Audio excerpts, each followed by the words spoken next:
we're brothers first. Cause we're been through a lot, but it ain't over. We gon' keep it. You'll always be with me. Change the game without even knowing. And you'll always be my brother. How can we not talk about family when family's all that we got? Everything I would do, you were standing there by my side. And now you gon' be there for the last ride. Again, when I see you again.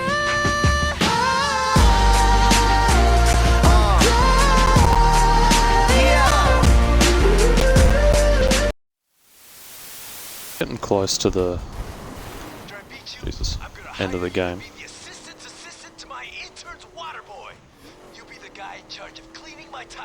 Thanks for the interruption, dickhead. I'm gonna beat you so bad you'll beg me to wash my car. Well, thanks for looking out for me. Of course, that's what friends are for. Lovely. So, I'm getting close to the end of the game, and I thought I'd give my, I don't know, I guess my thoughts on it.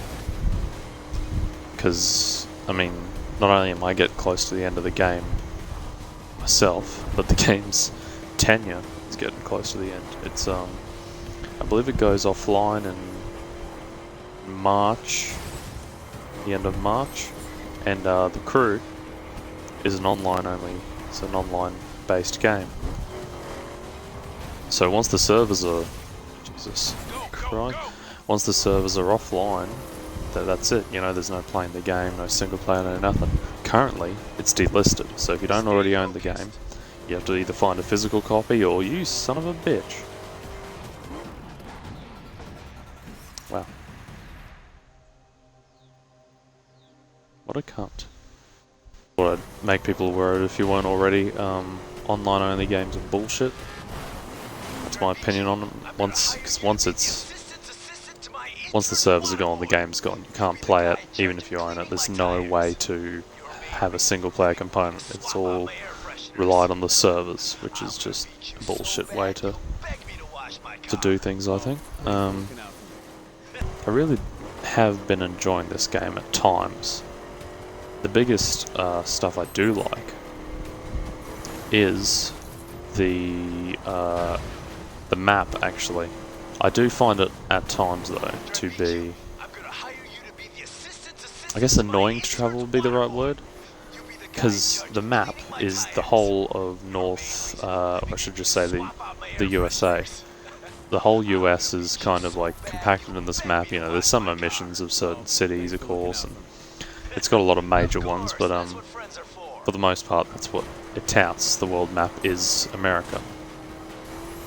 And I think that's a really cool concept, and off the top of my head, something that I don't think I've ever seen done in a game, really.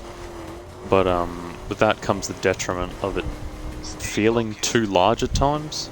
It just feels like it takes too long sometimes to get from mission to mission. That annoys the shit out of me. Sometimes just travel time between. Like sometimes it's fun to cruise around. You know, near the start of the game, you're getting used to the game, you're cruising around a bit, but once you're just trying to, you're getting close to the end, you just want to complete it. Like, it feels like it's almost stretching the experience longer than it should be. And, yeah, the big map, it just takes too long to travel. The flip side of that is, in some circumstances, you can use the train system or the airport system in the game. So if you've already discovered a city, like, you know, let's say New Orleans, for example, you go to their airport or their train station, and you can go to that little set point on the map, and you know, it doesn't cost you a dime of in-game credits or nothing. You just go to there and you press travel to a city maybe you never discovered before. And that's pretty good, you know, you don't have to travel constantly, you know, kilometers and miles away. But another good thing is, well, of course there's fast travel in this game. I should have probably led with that. I did for you back east. This is how you repay me. Sorry, Eric, it's every man for himself. I could kill you. I could kill everyone you know. I could kill everyone you don't know in the off chance that you might someday know them. Kill us? You couldn't even catch us. Jesus, okay. So, yeah, you can literally fast travel anywhere, and I'll show you an example just in a GIF. So here's the map, big ass map, and you don't even have to travel to, you know, a capital or, you know, a city, like a major city like Los Angeles. You know, I don't have to, so like fast travel point I can only go to. I can just click anywhere here, and anything that's in this coloured, you know, the greys roads or a place I've driven on, can't fast travel to that. But any road, any just middle of nowhere, you know, like here. Middle of nowhere, doesn't look like there's any road, excuse me. Let's press fast travel. No roads nearby, just dump me in the middle of nowhere, takes a little bit to load, and then just ship me out in the middle of nowhere. Fast travel, see? Don't even have to be close to a road. Middle of freaking nowhere. Or if you see, I've done all these, let me clear the map a little bit, filter it out. Story missions, yeah. So I've done all this crap. This is one I still have to do, this mission. So you see it's kind of in the middle of undiscovered territory. In most games, I find you'd have to, I gotta, you know, go to the nearest city or the major name or something like that. No, you can just go to any road that's closest to him. So where do I think it's probably the most beneficial? That's the objective. I'm gonna pop myself on this road. Probably one of, if not the best fast travel systems I've seen in the game. And it complements the size of the map, because even though the size of the map is ridiculous and can feel overwhelming at times, you can just fast travel anywhere you like, and there's no, it almost eliminates the problem I stated earlier completely, which is great. Another feature, another thing with this game I enjoy is the variety in racing. You never really feel like you're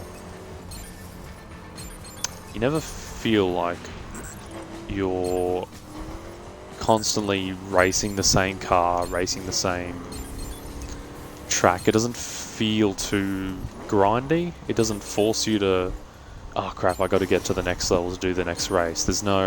I never really got that, you know. It's just play the game, move on to the new race, next one, and you'll get a new car quite quickly, get a new look to the car they'll give you, all that sort of stuff. So the car I'm currently in the build, I believe it's called a model kit in this game, that it refers to as.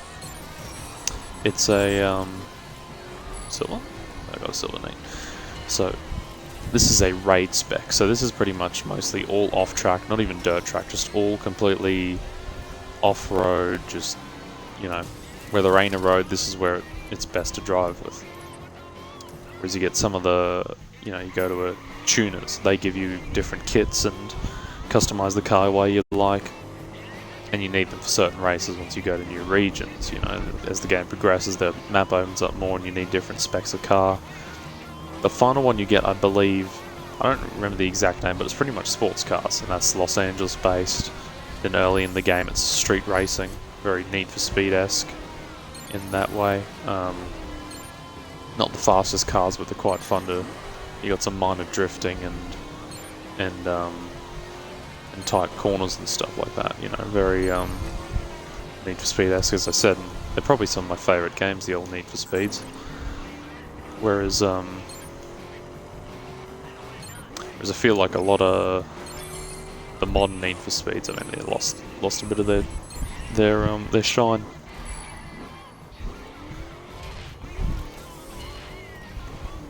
But almost the story component of this game. There is a story, you know, you got voice acting and people prattling on about stuff, but there's no reason you'd buy this game for the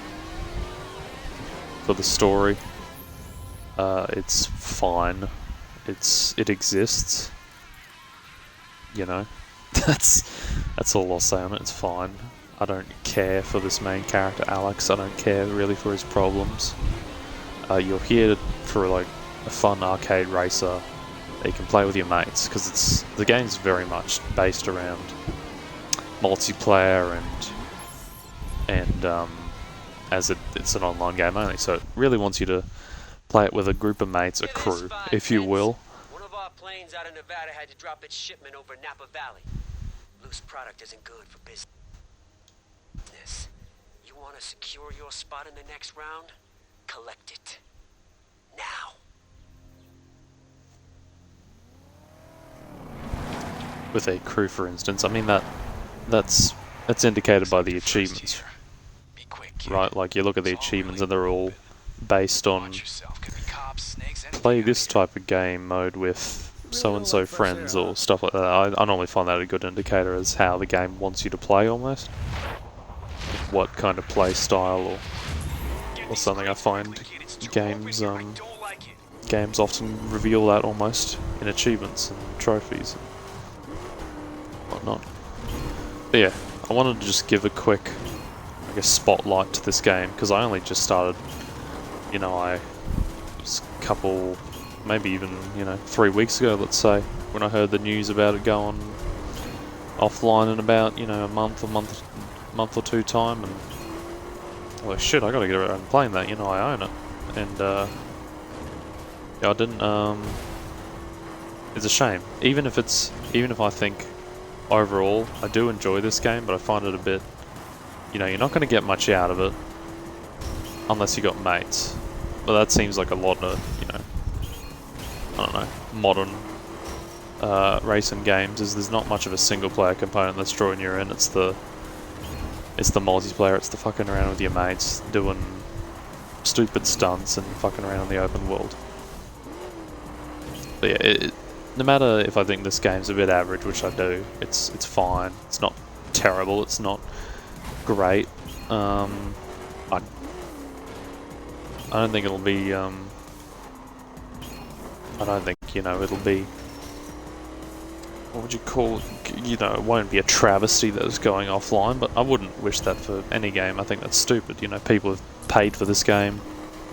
You should have access to something you pay for. It shouldn't just be something someone can just take away, the click of a finger. It's bullshit. Yeah, that's just bullshit. But it's going offline 2 months. I think I've seen petitions for people wanting to keep it online, or begging Ubisoft to. It probably just won't happen, unfortunately. It's a shame, but I doubt they give enough of a shit to still continue to support it or anything. So yeah, I thought I'd play it, get something out of it, and I thought I'd made this video just to give some thoughts about the game at least once before it goes offline, and yeah, gave my thoughts on this. It's a pretty decent game.